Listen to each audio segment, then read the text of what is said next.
Continuemos el día de hoy con el tema de tratamiento secundario de aguas. En este tema vamos a ver que el tratamiento secundario, su principal objetivo es eliminar ya nada más la materia orgánica biodegradable que no logré sedimentar en los pasos anteriores. Entonces, como nada más nos estamos enfocando a la biodegradable, lo que queremos es crecer microorganismos dentro de un reservorio de agua, agregar microorganismos, crecerlos para que estos microorganismos digieran y asimilen toda la materia orgánica presente en el agua residual todavía, y se van a ir generando nuevos y nuevos microorganismos hasta que se logren comer. O sea, la cantidad de microorganismos tiene que ser lo suficientemente grande como para que se logren comer las descargas que van ingresando biológicas de esa agua residual. A este tipo de tratamiento se le llama tratamiento biológico. Biológico porque utiliza microorganismos. Existen tres tipos de tratamientos secundarios.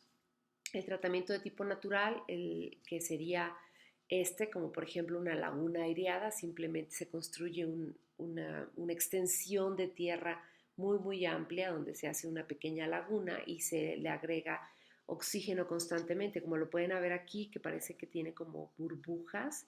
Son todos los aireadores que insuflan aire para mantener aireado y el oxígeno disuelto en altos niveles. También tenemos los tratamientos de instalación, que son los que normalmente se encuentran en plantas, en industrias o incluso en las plantas municipales, que es más o menos lo mismo que la laguna aireada que vimos en la imagen anterior, pero en un tamaño muchísimo menor. Aquí sí están profundas, porque las lagunas aireadas son de muy bajo nivel, de muy baja altura. Estas son más profundas y son procesos continuos de tratamiento de agua. Y también tenemos el tratamiento de separación de sólidos de naturaleza biológica. Una vez que yo trato las aguas, se van generando estas familias de microorganismos en clústeres muy grandes.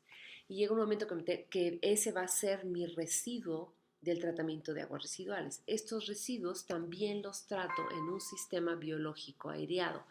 Como pueden ver, a diferencia de las otras imágenes, este es un reactor casi igual, pero lo que yo estoy ahí aireando más que agua residual son lodos biológicos, todos estos microorganismos que quedan como resultado de la contaminación y del crecimiento de las familias de microorganismos para poderse comer esa contaminación. Bueno, también podemos subdividir los tratamientos biológicos en aerobios y en anaerobios. Como ya lo habíamos visto anteriormente, aerobios requiere oxígeno, anaerobio no requiere oxígeno. Este sería un tratamiento aerobio donde, como pueden ver, tenemos una serie de burbujas en superficie. Aquí no se ven los insufladores, pero en la parte de abajo del tanque tenemos estos insufladores que microscópicamente empiezan a enviar burbujas de aire hacia todo el contenido de agua que hay en el tanque. Y tenemos los anaerobios, que como ven es una estructura completamente diferente. Aquí tenemos que evitar por completo la presencia de oxígeno.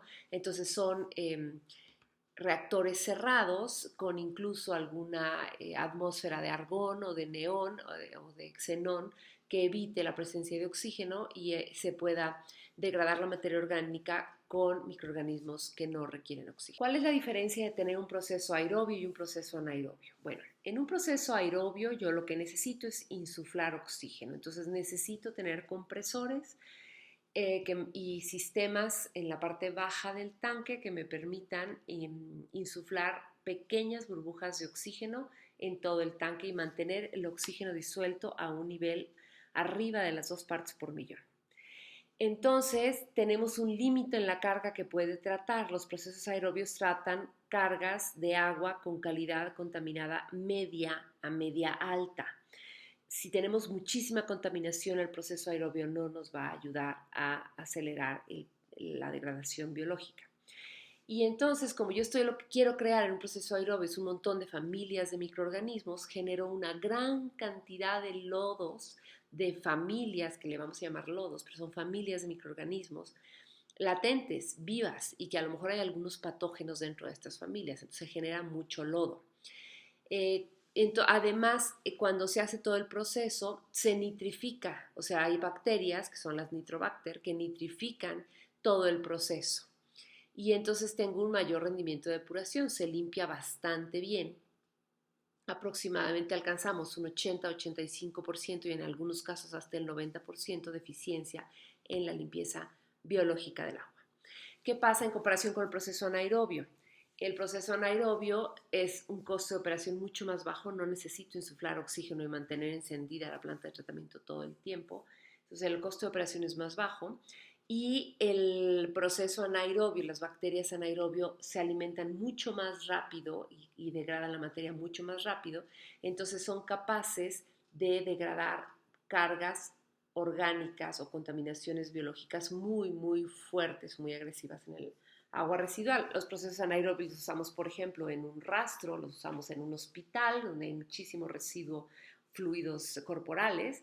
Se utiliza también, por ejemplo, en una lechería o en una cervecera. Entonces los anaerobios pueden degradar más rápidamente con aguas contaminadas eh, con mucha carga.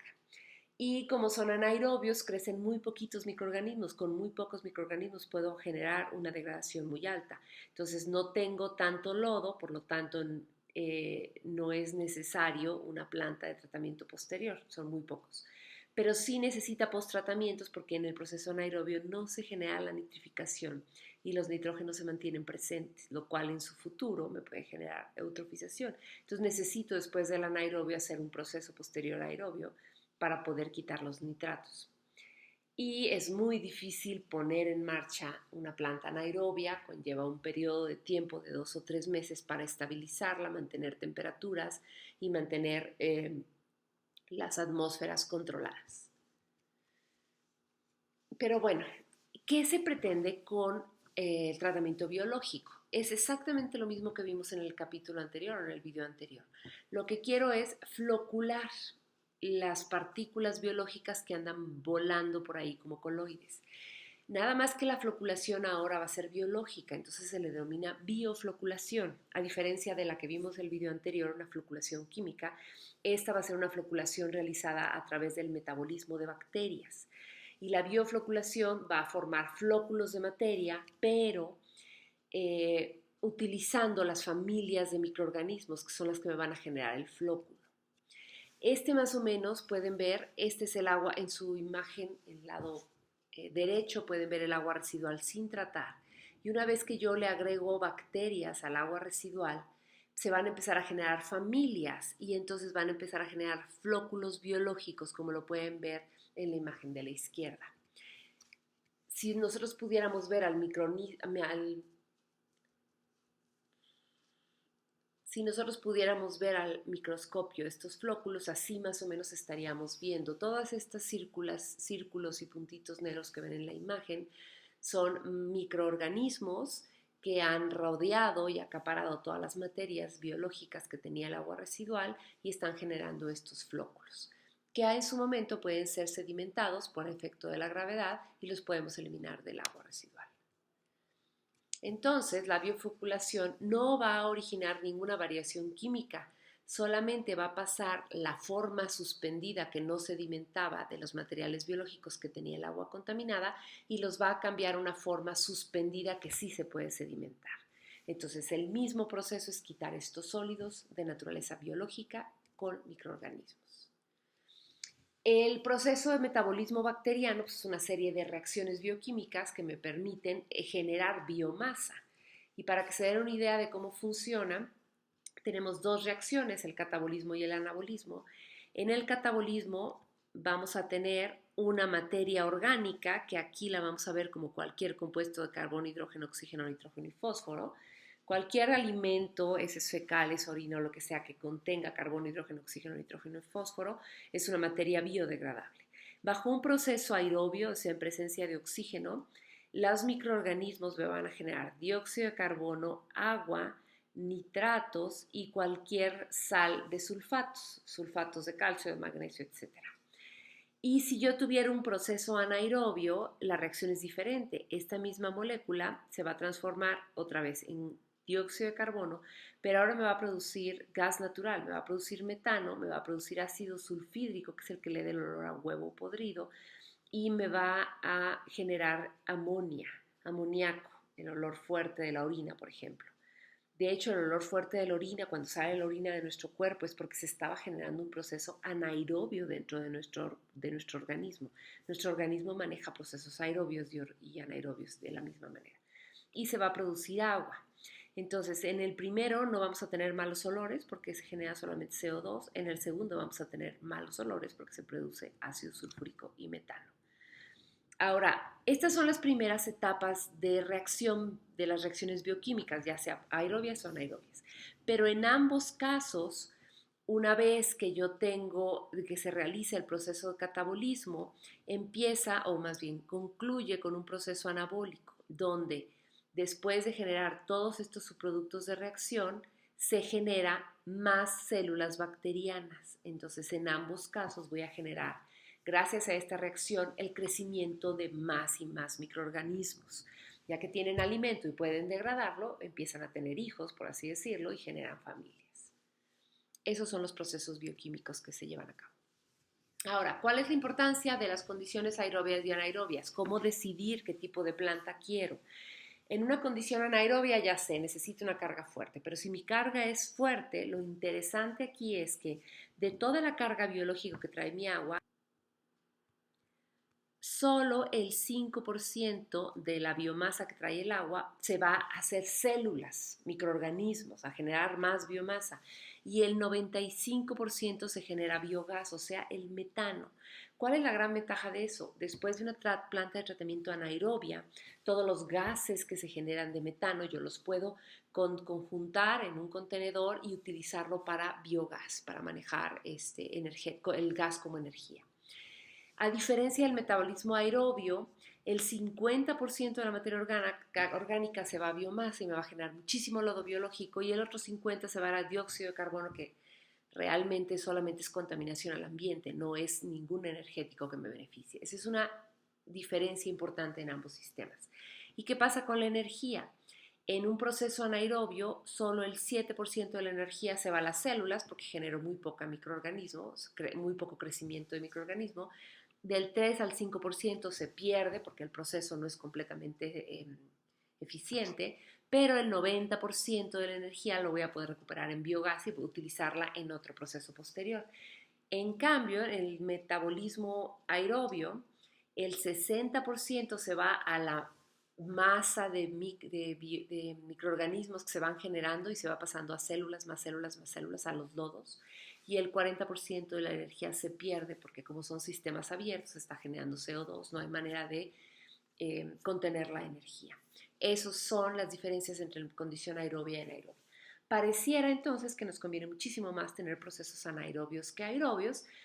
Sin embargo, los procesos anaerobios no son tan sencillos si yo tengo cargas contaminantes bajas.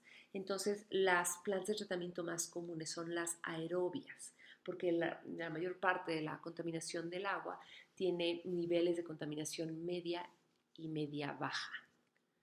Y bueno, vamos a ver ahora sí rápidamente qué tratamientos biológicos existen. Los de tipo natural, vamos a hablar de las lagunas aireadas y los tanques de estabilización.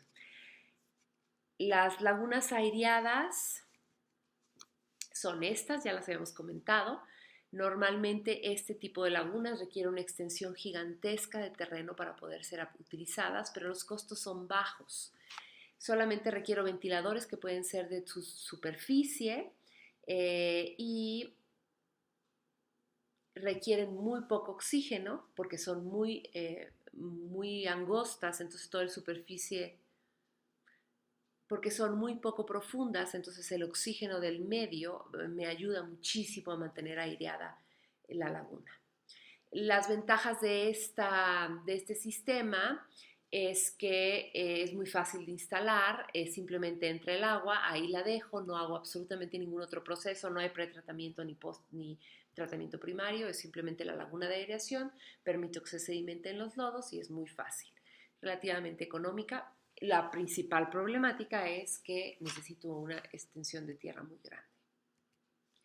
Más o menos nos lleva unos 10 días el tiempo de retención hidráulica para poder tener un adecuado tratamiento de las aguas residuales. Entonces son además lentas. Esta es otro tipo de sistemas de lagunas aireadas donde no se insufla por abajo el oxígeno, sino se meten unos ventiladores en la parte superficial. Los estanques de estabilización son todavía más económicos, es una buena solución para, por ejemplo, comunidades pequeñas donde hay una carga contaminante media, pero además poco volumen de agua.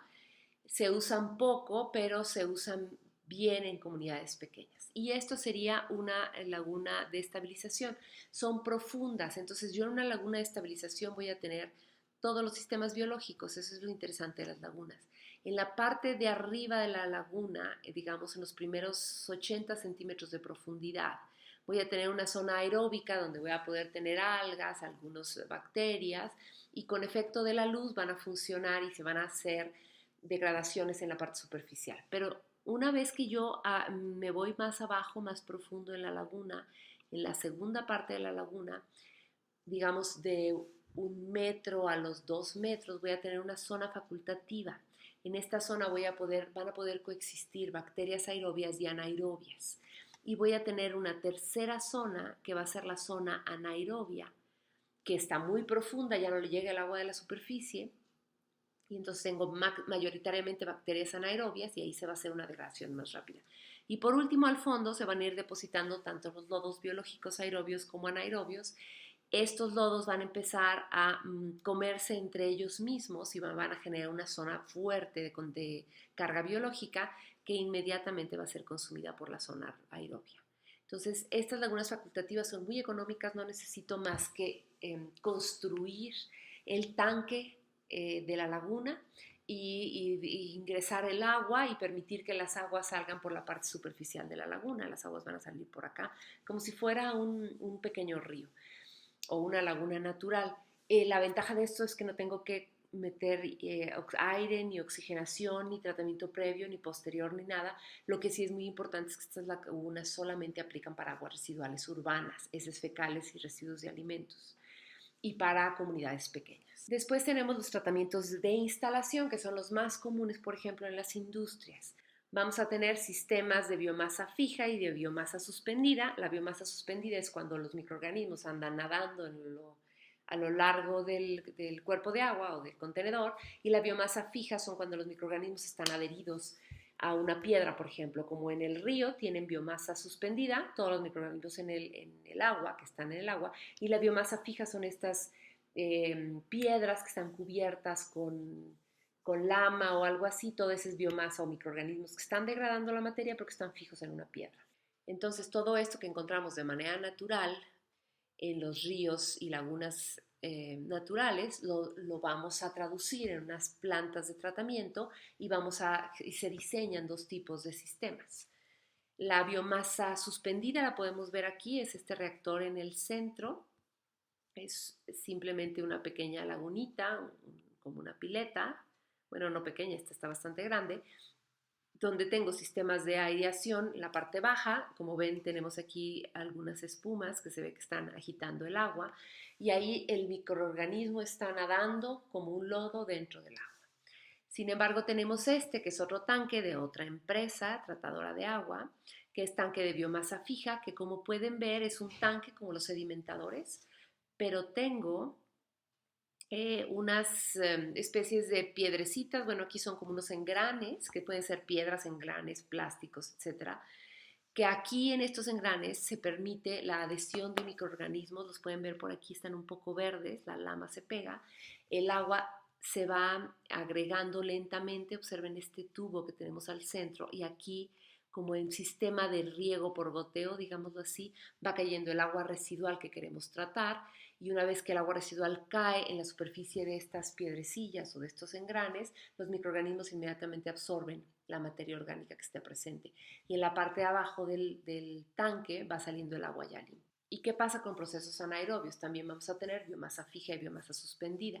En esta imagen, obviamente no vamos a poder ver la parte interna porque está cerrado, pero en esta parte vamos a encontrar un tanque muy similar al de la laguna aireada, pero sin oxígeno, que está completamente cubierto y con una atmósfera de un gas inerte, helio, neón o argón, y ahí se está llevando todo el proceso de biomasa suspendida, y se está mezclando, sí, pero se está mezclando con un mezclador mecánico.